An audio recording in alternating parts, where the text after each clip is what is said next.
In this video, we will see how to apply filters. The list of available filters can be found under the Process tab by clicking on the plus symbol next to Filters. All filters applied to the data can be seen under the Filters section.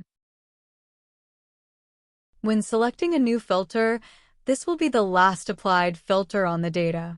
By clicking and dragging a filter from the list with the applied filters, the order that the filters are applied can be changed.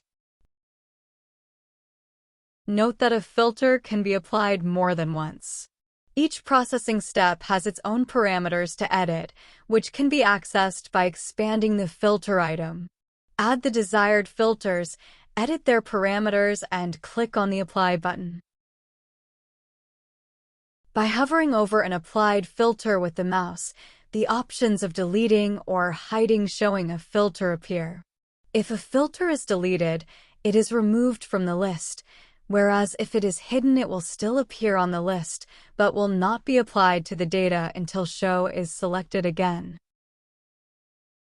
The data from each processing step can be accessed at any moment.